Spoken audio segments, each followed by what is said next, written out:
different. We are going to provide an honest look at Ole Miss athletics, the fan, by the fan, and the fan. That is what we do. Hell be to me. I'm just kidding. Tune in for some Ole Miss sports news. We're going to give it to you straight. Yeah, right now. The podcast starts now. It happens now. Holy cow. Listen to me. It's starting. Well, it's going to start right about now. Good morning, morning. I hope everybody is doing fantastic. I'm Sam Willis, the host of the podcast, and thank you so much for joining us. We're having a good time. We're just sitting here taking in the Central Florida weather. Looks like it'll be about 75 and clear today. We are here, so we are taking that in. Just very good. Yes. Some news report right at the top. We have begun buying equipment.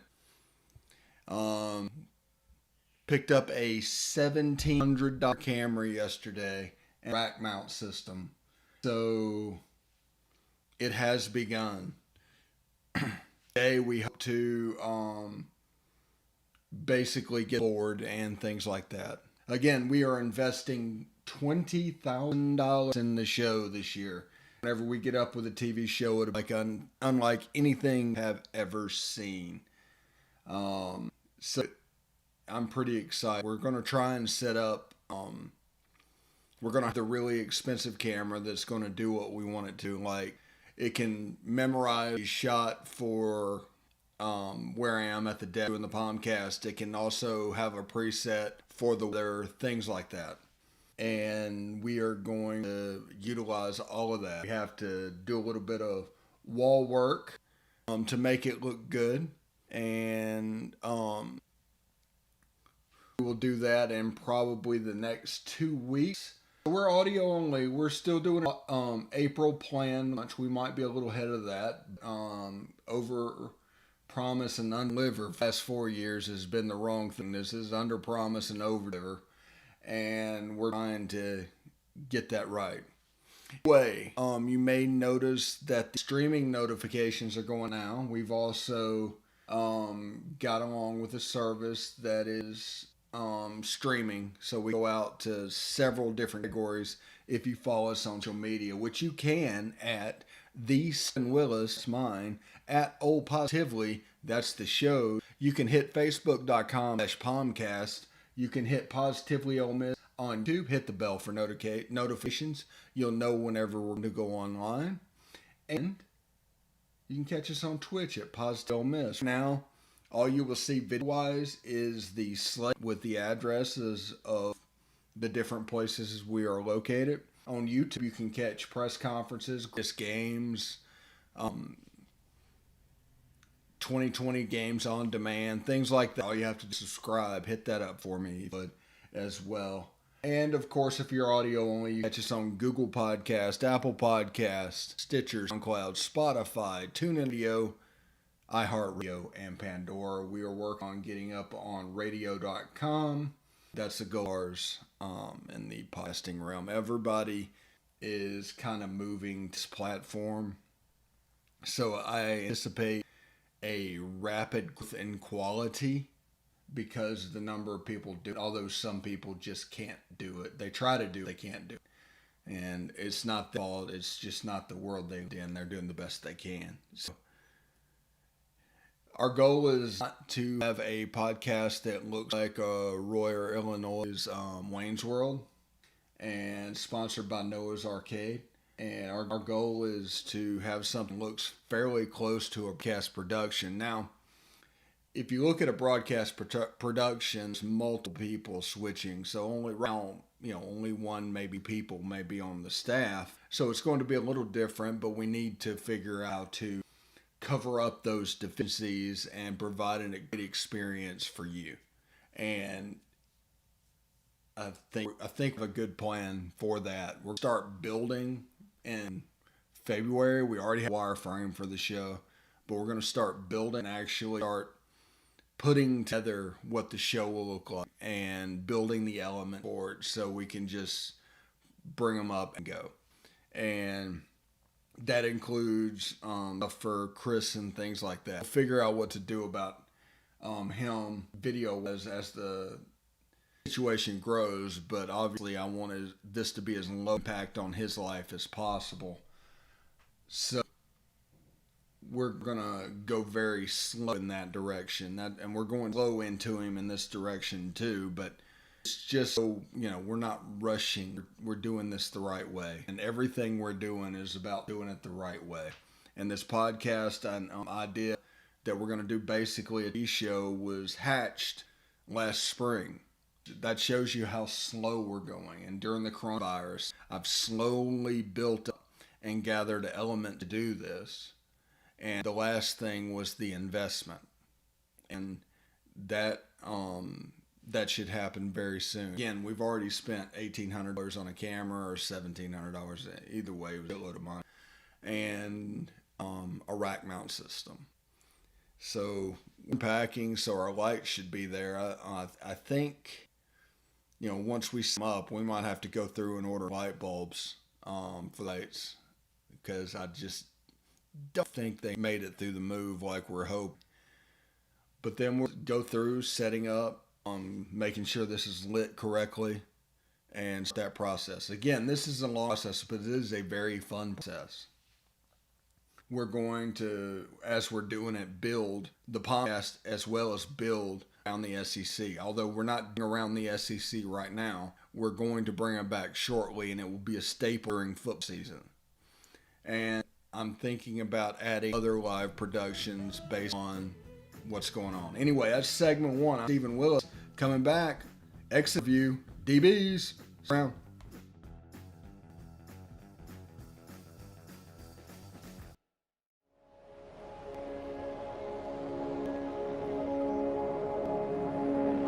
Only 10% of us enough daily exercise. And that number is dropping. Nearly 30% of them are overweight or obese. We spend 6 hours a day in front of the screen. As a result, we now have a shorter life expectancy than our parents. But give us a start in sports and never stop. Learn how at activelife.ca. Hey, this is Stephen Willis from Positively Ole Miss. We're almost done with this break. We'll be back with information quite soon. The military has been in every generation of my family, and so has VA. It wasn't easy for my dad after Vietnam, but VA, him and my mom, the home they'd always wanted. Michael's been coming to VA since World War II.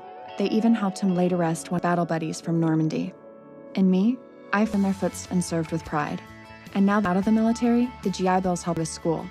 Every generation of my family has served, and VA served us all. POMcast, it's Friday. Yes, it is Friday for a 3-day weekend for most people. And I hope everybody enjoys it, gets out, and just has fun. Now, do forget that most country cannot do what I'm doing, but that's okay. The weather doesn't allow for it. Anyway, exit interview. Defensive backs. Defensive backs, part of which that's going to factor into this is the fact that Dean Leonard came in basically during fall practice and didn't have any kind of works whatsoever. Also, Jacob Springer did not get eligible. He's an all-conference player in the American. He transferred over. And the defense got a lot better. Otis Reese was declared eligible in the Egg Bowl. That's right. Game number 9, the NCAA declared him eligible. That affects the DBs. That's 3-5. Now, the other two, the main ones you have is A.J. Finley and John Smith, and you add Jalen Jordan in as well, who was probably one of our better DBs by the end of the year. He has a chance to be really good, and it's kind of fun to see it. I mean, he was centimeters away from being a fantastic play on 13 that would have basically ended the game during that last drive. The injured player, great catch, but I mean, you see DBs in position making plays. Tyler Knight on the long pass on another long third down, making a break up, and you can see them go. Otis Reese picking off the ball and returning it back. You can see where they're coming from. Remember, this defense is designed not to be a Kirby Smart stifling defense. It's designed to be a turnover defense. And in order to do that, you have to have pieces in place. Now, any defensive back is going to struggle when they have to cover for 3 or 4 seconds. Anyone is. It's all apparent that the defensive line needs to improve, and we've covered them. But I'm going to give the defensive backfield a C- in the section U, because early in the year they were a calamity, catastrophe, but I've explained why, and got steadily better throughout the year in pass coverage. There was a couple of games this year where they allowed under 150 yards, which, is pretty good. And against Indiana, you can see they were there. They were up in the pass game, like 4 yards of completion to, I forget his name, receiver. They ended up with 18 of 26 catches. Other than that, it gave up completions to other receivers, including Ty Frogel, who had back 200-yard games earlier this season. I mean, it matters. It counts. And that was with players playing that I'd never seen before. I couldn't tell you to this day who number 40 is. I just couldn't do that. And I understand that probably is going to take away my fan card. It was the last 2 games of the season, 3 games of the season. Him being a backup, and it looked like safety. You had players like Dylan Gill and Jalen Stanley, or I think it's his name, Stanley, that their job and their playing time just evaporated during the season. It's a side effect of having a bunch of Willie McGriff players and a bunch of Mike Kintyre players, and then just recruiting the DJ Durkin players. So they stood out because, they probably tested pretty well. This is also a good reminder for recruiting service and recruiting rankings. They probably tested really well, and they looked like they were going to be the leaders at that position, but they could not cover the edge. They could not make the play that needed to be made. They could not get there, and they eventually lost their job, and a walk-on went out there as the backup, because he make the plays that were necessary, or at least at a higher level than they did. I think you are going to see Jalen Gill move to linebacker proper, away from star, because that's either going to be Jacob Springer or Otis Reese's position. You want both of those guys by the line of scrimmage, and this allows you to do that. You can hit him up on DB. You can hit him on that. But remember, Jacob Springer had like 11 tackles for loss at Navy before he transferred. Plays up towards the line of scrimmage. So he's probably the star candidate. The strong safety position is probably going to be dominated by Otis. And I think the free safety position, I think Tyshee Johnson is going to play a lot. And A.J. Finley better look out, and he better be a dog when it comes to run game, or Tyshee is coming. Then you have the 2 star corners behind Diener and Keidron Smith. And that's what the secondary is going to look like moving forward, because there's depth there. Now, you don't have to substitute as much as you would like to. It kind of gets down on the need for depth playing fast, because you want less substitutions. Offense won't let you substitute that often. You have to be ready to go whenever they're ready to go, because there's going to be a stop and make sure it happens. Otherwise, you risk a 12 or 13 man on the field penalty. But that eliminates a little bit of the depth, and it also eliminates a little bit the big giant blue bloods taking over, because the problem was always if you tried to play the match game and tried to play football one day and beat them at their own game, they have more resources than you and you're fighting at a disadvantage. So you have to be a little bit different. And the fact that this tempo system requiring less depth is in, and then you have 4 and 5 star players coming in, you'll be able to compete, because Ole Miss first 22 is just about as good as Alabama's first 22. It's the second 22 that the drop off is.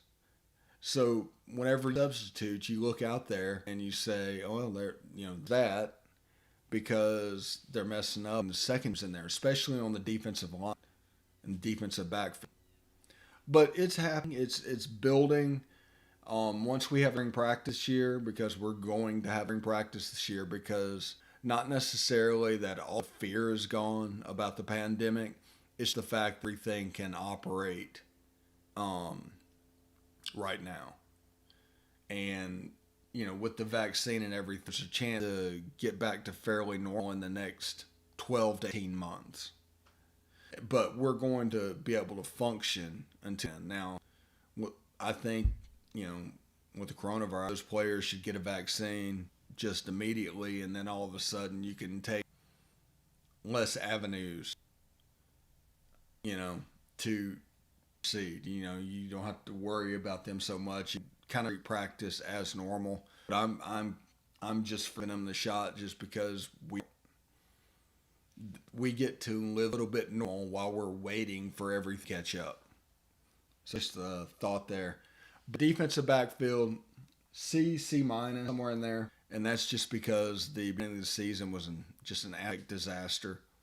And out of that is players being asked to do things that they looked like they were capable of doing, but they proved that they were not capable of them. In a spring practice and a fall camp, things like that, you would weed out those players. You would see them.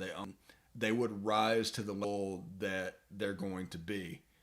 And you won't have them starting in a game at the beginning of the season. But since practices were so precious and so rare going up to the season, we didn't even know we were going to have, coach were able to get fooled. Remember, coach, like I say all the time, are notoriously the slowest decision makers of all time. They just really are. And you take away all that film and all practice and you just make them whim, puts them on a spot and really make a sure thing decision, because most of them with the film and practice time and all that, they count on the decision to be made for them. They'll actually tell players, make it to where I have no choice but to play you, because we're going off of their judgment, and it becomes a human thing. They go off of production, and if they had those extra hours and hours of video and practice on there, they would be able to see who was leading in that production. As it was kind of like, we call it the 10-game developmental season, the longest spring practice known. And there's some truth to that, because you started the season like the end of a normal spring practice. And it was like making decisions for the season, let's go, on 15 practices. It's crazy. Anyway, come back. We're going to have some fun, I think. Maybe. Possibly. Stick around.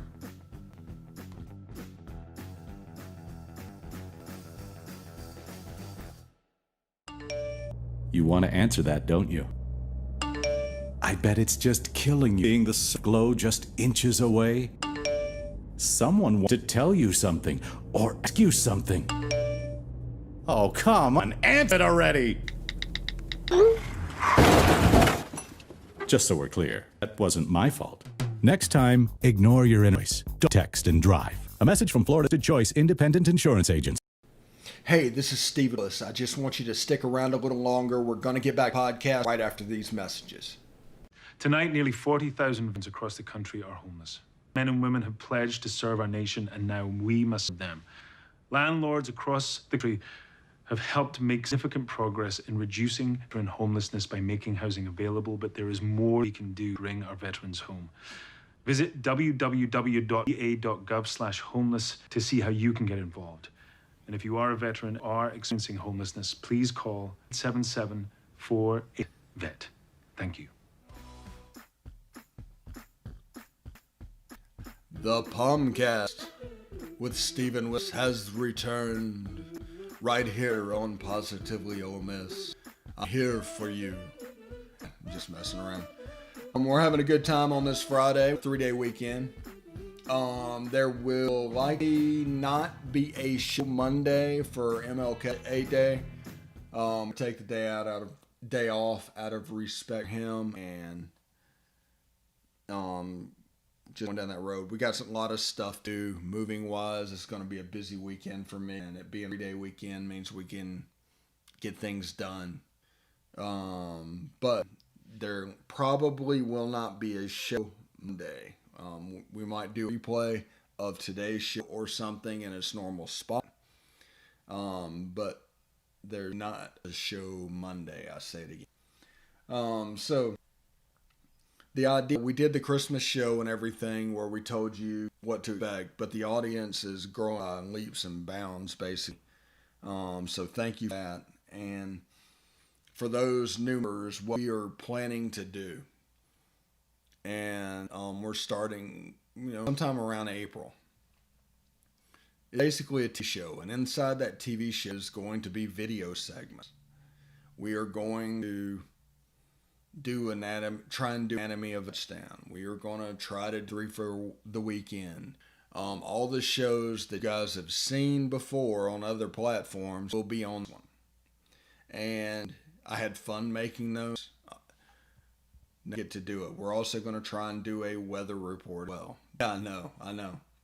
Doesn't sound much, but on Friday, before the game, you should be able to see what the weather's going to be like the next day. And we're probably going to do some kind of weekly forecast for everybody. But, we're going to try to do a video segment per day. We're going to have Chris Thrasher, our Oxford correspondent. We're going to get somebody to our recruiting correspondent. And we're going to have fun. And we're going to do this for the fan. And we're going to do this by the fan. And we don't care about really anything that comes with necessarily media. We are going to try and set it up to where where Chris has access to the games, see it, he can talk about it. We're going to do a thing where I watch it on TV, he's actually there, and we'll talk about the results of the game. I figure you might need to get a selfie stick or something, but that is the plan at the moment. And we're just going to provide relevant content so people don't hijack the narrative and we go through a 5-year period like we just went through. Because first day in journalism, they teach you if it leads. So if somebody is trying to play media and journalism, they are going to follow all the bad news, and they are going to report on the bad news at the expense of the good news. We're just here to talk about Ole Miss, and we're not really trying to report anything. We're just going to give people an opportunity and an avenue to follow Ole Miss football without dealing with all the bullshit that everybody gets sick of. And you see that everybody gets sick of because they complain so much about being emailed to about the coverage. And that's just crazy. So right here, we're building our studio, the Palatial Central Florida Studios. We've ordered the camera and the rack mount. We should get the switcher today. And, it's going to be about a $20,000 investment in the show for you. Now, whenever I do this, I'm not looking to make it money. I'm not really looking to make money at all. I'm just going to keep the lights on. So we'll sell a little ads. We're talking about bargain basement stuff to where you can advertise on 20 shows a month for $50. Things like that. we're going to have avenues and different ways that you can basically bet on ad revenue. We're going to have a situation where it's $10 per 1,000 viewers. And you can sign up for that. So in a month back, if we only have 900 viewers, we prorate it. $9. Also, if you want to go month to month with a set price, it's going to $75. Boom. The point is, it's going to be cheap. And if you are interested in sponsoring other aspects of the show, we can talk about that as well. But like I said, we're looking at keeping the sound. We're not looking at making a ton of money, but we are doing that, and we want to provide a good product for you guys, for all of us. Heck, like listening to the show, I do it every day. That's how we're doing the right thing, and we're coming at it the right way. If I listen to the show, I'm doing it the right way. So I want to thank everybody for listening, and again, share it, retweet it, do all of that stuff, and build listening bases that way. You can catch us on all of our platforms, and we're going to keep going. We're not going to stop. Anybody thinks this is going to go away, they're wrong. This is going to be an evolution in the Ole Miss fan base, and this is where we take back what is ours. Anyway, we will see you next week. POMcast, Stephen Wilson. Hotty toddy.